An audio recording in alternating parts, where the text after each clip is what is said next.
Welcome to the Positive Pants Podcast. Mindset, motivation, and inspiration to help you find your positive pants. Let go of negative thinking and stop living for the weekend. With your host, Fran Excel.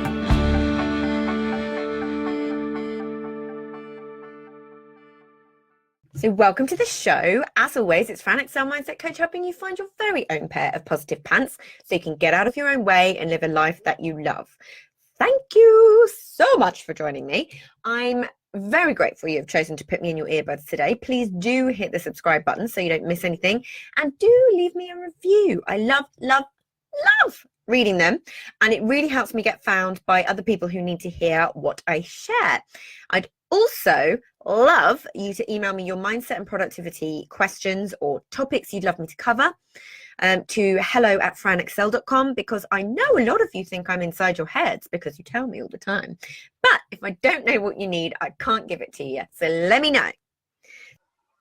Before I dive into today's content, I just really quickly wanted to remind you that my friend Lisa Johnson's Race to Recurring Revenue Challenge is kicking off today. Woohoo! 12th to the 15th of October 2020.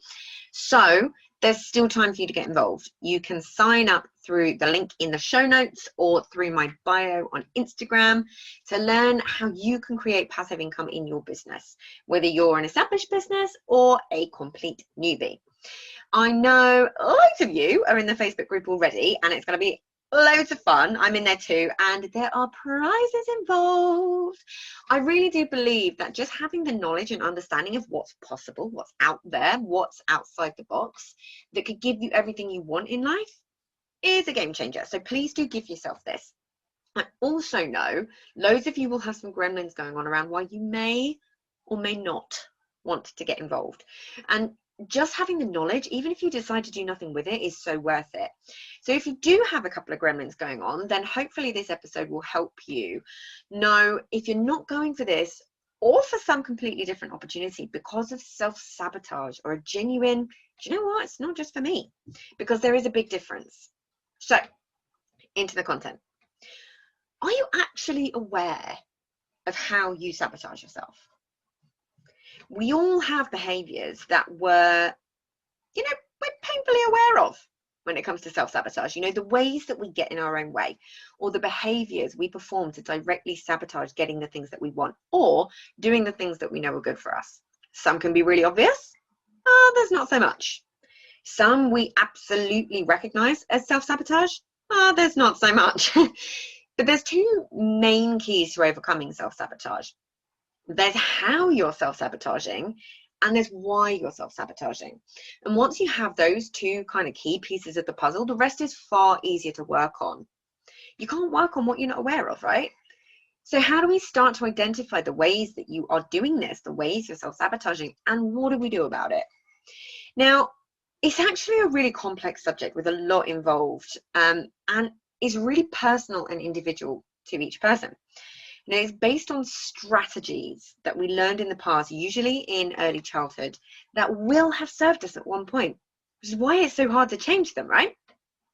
But it's then encoded into our nervous system and into our unconscious so that we repeat the same patterns that our unconscious mind and our nervous system believe saved us from a life or death situation in the past, along with any unconscious beliefs, traumas, experiences that may have been added into the mix along the way to reinforce it.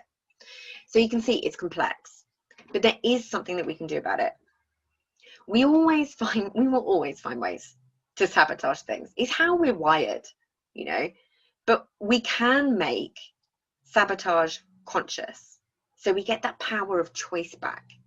It's not something, I want this to be, if you haven't listened to Reframing Self-Sabotage yet, definitely go back and have a listen to that. It's not something that we want to try and get rid of, in inverted commas, or make bad or wrong, which is a really natural thing to try and do.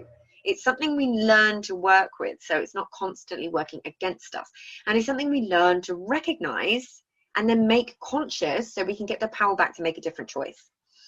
Self-sabotage can affect every part of our lives, mine 100% included. No one is immune to self-sabotage, even if they really like to think that they are or say that they are. They're not.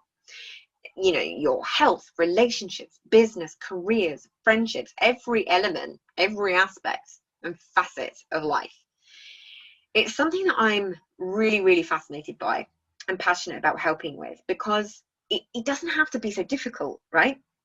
Some of the elements that cause self-sabotage can be unconscious and some can be more conscious, you know, but here are a few common ways that we might self-sabotage to help you to start pick this apart, start identifying some of your ways. So number one is procrastination. Yeah. Then you've got overwhelming yourself, yet still adding more to your to-do list. There's numbing with food, alcohol, substances, even shopping. Yep, even shopping.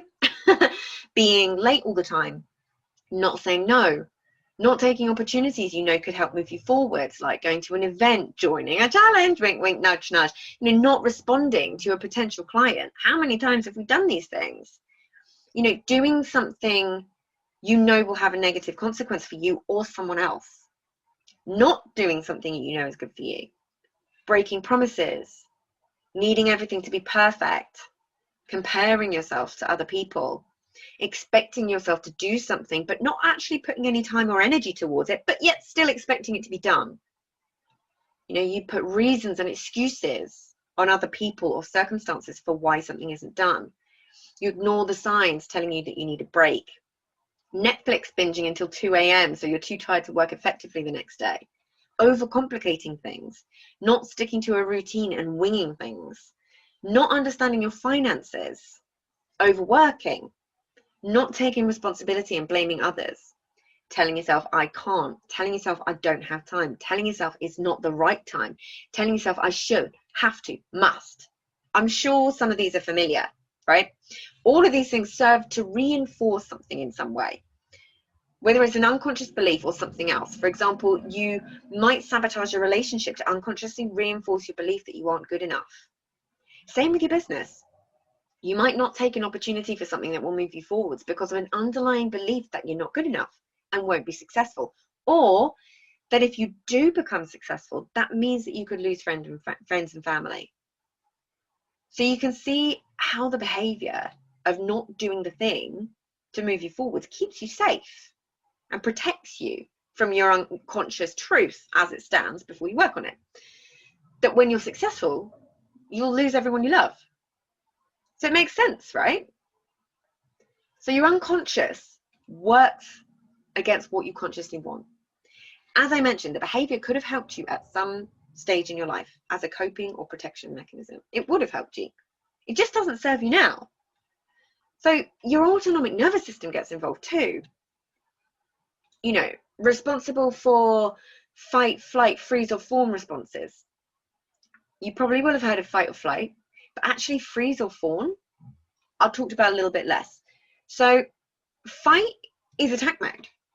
You know, it could show up as chronic stress, firefighting. It could show up as aggression towards competitors. You know, you can recognize this in trolls, for example, or people that get involved in drama. It could be that you cause conflict in your relationships. Flight is running away, which could show up as avoidance or not taking an opportunity. It could be isolating yourself or making yourself busy being busy, but avoiding the hard tasks. Or potentially constantly changing your offerings or business and never actually giving it a real chance to thrive. Freeze is literally that. You know, this shows up as doing nothing, where you feel an inability to even make a choice to move forwards. And fawn is the main one that not so many people talk about, which tends to show up as people pleasing, putting others first at the detriment of yourself.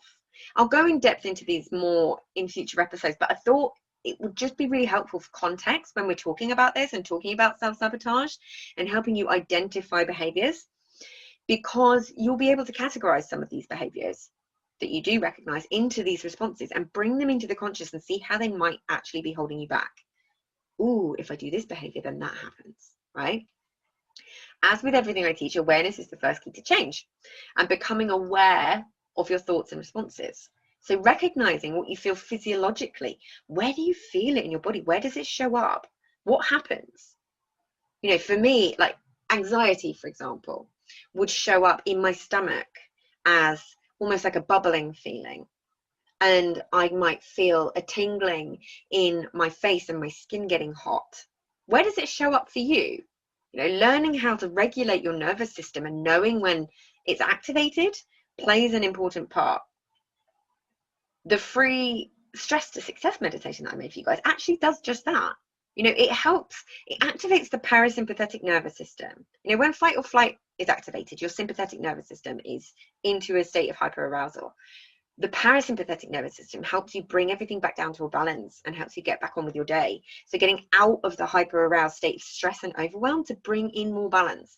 So don't forget to download yours. There's a link in my bio on Instagram and also in the show notes. But essentially, all of this is trying to work for your highest positive intention of keeping you safe. So the more you can learn to create that safety for yourself, the easier these things are going to be to overcome. But it starts with recognizing them, understanding where it may have served you in the past. Can you remember a time when your particular way of self-sabotaging was actually helpful? Can you remember something that happened that was in any way traumatic as a child? There are so many different layers and levels to trauma, but the majority of it happens to us as children. It could even be a teacher saying, you're never going to amount to anything, or a disciplinarian. What's the word I'm trying to use? A disciplinarian parent, or a mean spouse. It could be anything. But anything that was in any way traumatic as a child, that this particular behavior could have stopped anything similar happening again. If you activate this behavior, what could it have stopped happening again? Yeah. So you can see how important this stuff is. You can see how unconscious most of it is. So you don't want to keep repeating the pattern. You need to take a deeper look at these things if you want to change it. They're fundamental to your success. But here's what I know to be true. However you may be sabotaging yourself, you can overcome it. That's not to say it won't come up again, but you'll be able to recognize it and make a better choice for yourself. Life won't feel so hard. Business won't feel so hard. Relationships won't feel so hard. Hopefully you're seeing why one of my core values is curiosity. I talk about it a lot on the podcast. When we can look at these things with curiosity as the casual observer to our thoughts and behaviors, it takes the sting out of it and gives us a choice. It takes the judgment away. So instead of thoughts like, I'm useless, why can't I do this? I'm not good enough. It becomes, I noticed that I just did X, which caused Y. Well, that's interesting. It becomes, I wonder where that came from. It becomes, I wonder where that would have helped me in the past. And then comes the ability to move forwards, right? You don't have to do everything on your own. This is why it's so important to have people around you to help reflect these behaviors back in a non-judgmental way so you can actually move forwards. This stuff can be really difficult and tricky to find on your own. I know that because every single client that comes to me has one of these things. I know this stuff. I don't get why I'm still doing it, And it may be where you're not looking. It may be something completely different to what you think it is. Coaches, therapists, psychologists, I believe everyone should have one. Even if to not waste so much time and energy and stress around not having the things that we want for ourselves, because it's so possible. It is possible for you too. So have a think about where you might be holding yourself back right now. Not the area, the actual behaviors, the actual thoughts. Make it conscious. And what are you going to choose to do differently? And as always, I hope that was helpful. So any questions, just let me know. And as always, I will see you next week. Bye. So if you got value from this and you know in your gut that now is the time to step up and start rewiring your thinking and changing things for yourself, then book in a free discovery call so we can work out what needs to happen to get you from where you're at right now to the action-taking success you know you can be.